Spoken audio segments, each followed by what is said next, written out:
Sziasztok! Simon János vagyok, sok szeretettel köszöntelek titeket a Késekháza YouTube csatornáján. Jó régóta nem jelentkeztünk teljes értékű késteszttel, ezt most pótolni fogjuk, nem is húzom tovább a szót, vágjunk bele!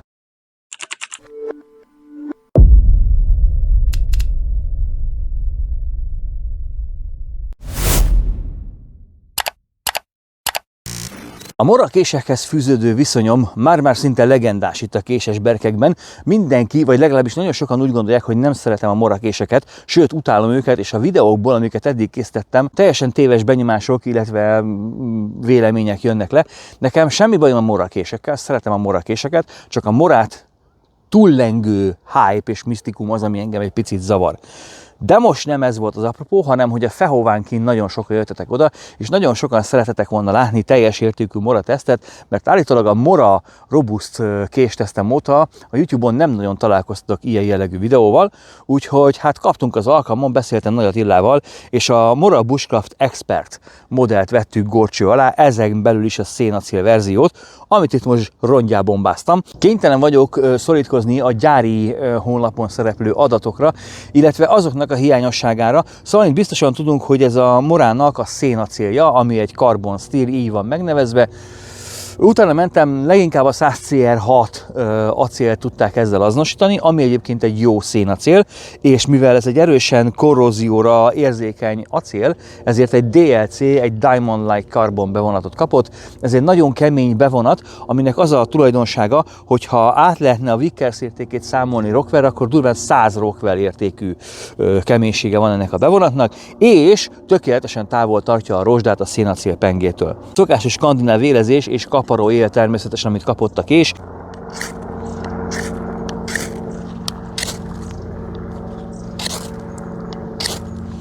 Ez meglehetősen jó kaparó él. Ezen kívül kapott egy TPE hőrlágyuló gumi markolatot, és egy meglehetősen különleges markolati formát. Azért a morának a fantasztikus formavilágához gyorsan csatoljunk hozzá egy ilyen kis körutazást. Van neki ugye a jellegzetes mora pengéje, amit itt is láthattok, és hogyha ez full tang lenne, és a másik markolat, akkor ez lenne a Garberg. Ha nem lenne full tang, de ugyanaz a markolat, akkor lenne a Kansból, és hogyha ez a penge kicsit vékonyabb, és mondjuk a markolati forma egy picit más, akkor meg lenne már Companion, meg a többi, tehát nagyjából egy sémára épül föl az összes morakés. Ez a markolat nekem már a Fehován is nagyon megtetszett, nagyon érdekes, és erre természetesen adódott is egy nagyon jó alkalom, méghozzá a Bakonyban, az Ördögréten, a Cuha szurdok környékén. Ide vittük ki az MKK srácokkal 3 napra, és nyúztuk meg ezt a kést.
A 3 napos tortúra végére egyébként meglehetősen megnyúztuk a kiskést, és szembesültünk bizonyos tényekkel, de gyorsan most szorítkozunk azokra, amik láthatóak voltak a pengén. Hát a lehető legfosabb időt fogtuk ki, erős kötszitálás, és eső felváltva szinte az egész 3 nap alatt, így a kés rengeteget kapott vizet, és nagyon nedves közegben volt végig.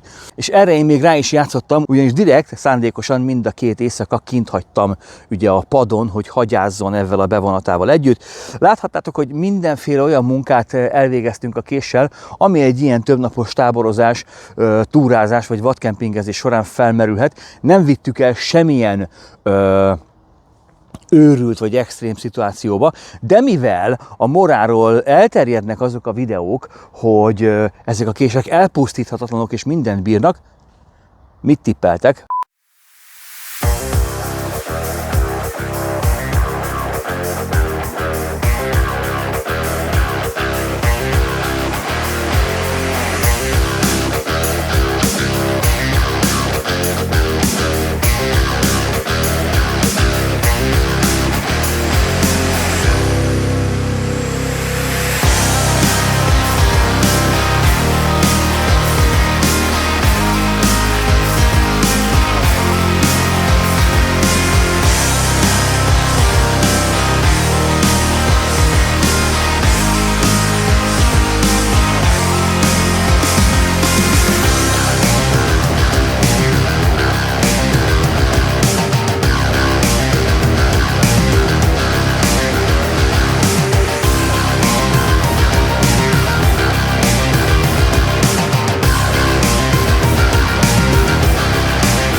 Akkor a végére jöjjön a konklúzió, és fűszerezzük meg egy picit filozófikus áthallással is, mert hát van miről beszélgetni.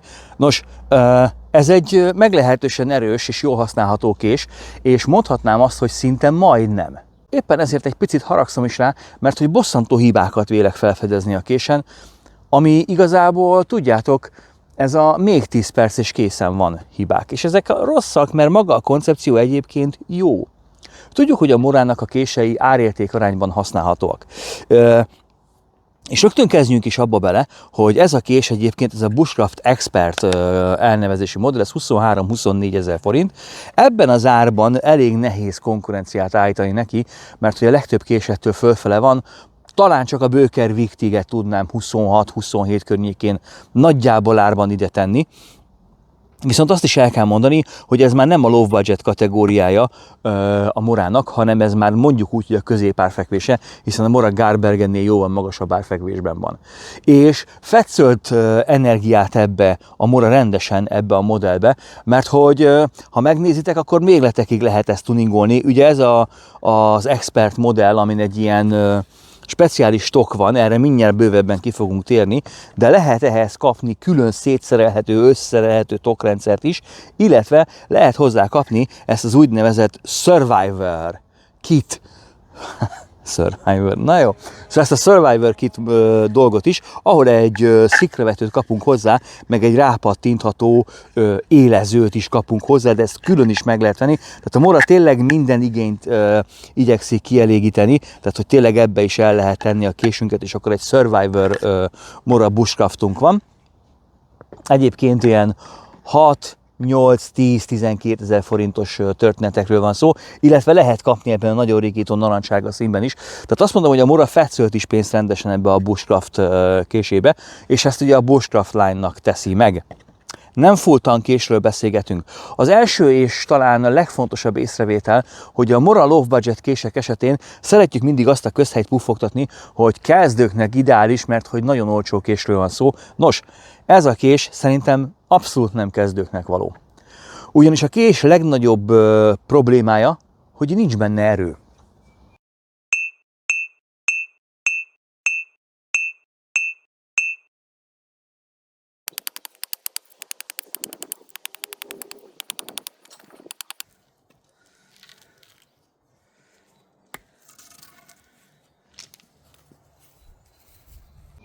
Tehát a honlap szerint 195 g a tömege, szerintem ez tokkal együtt lehet, hogy megvan 195 g.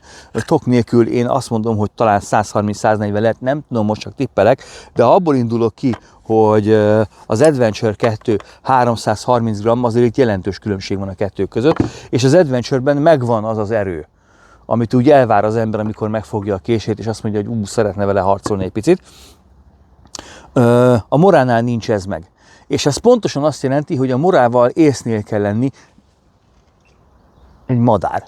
A Morával észnél kell lenni, mert a te tudásodat kell mögé pakolni, a te rutinodat, a te tapasztalatodat, ahhoz, hogy el tudjál vele végezni keményebb feladatokat is. Tehát éppen ezért nem kezdőknek javasolnám ezt a kést, abszolút profi bushcraftereknek és erdőjáróknak. Nekik viszont egy jó opció lehet. Egyébként a distraction teszteken szenvedett sérülést a kés nem is keveset, de most majd ezt mindjárt bemegyünk és rendbe fogjuk tenni természetesen. Tehát mindjárt megpróbáljuk majd egy kicsit helyre varázsolni, helyre pofozni.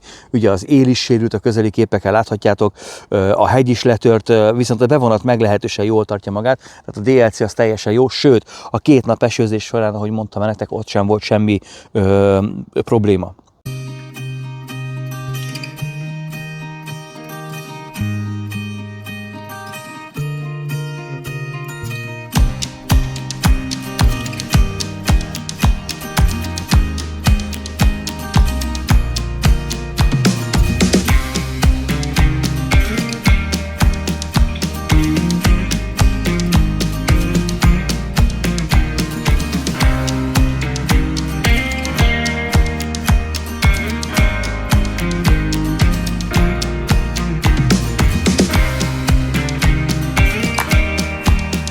Miért mondtam azt, hogy ez a kés majdnem kész, és hogy bosszantó hibái vannak? Hát azért, mert kezdjük azzal, hogy a legtöbb matek ennél a késnél szerintem a markolaton volt. Ezzel látszik a munka, mert hogy kitaláltak egy olyan markolatot, ami osztott markolat, de baromi jól néz ki, ha ráfogsz, akkor kényelmes és kraftolosnak is tűnik, de valahogy mégsem sikerült véleményem szerint.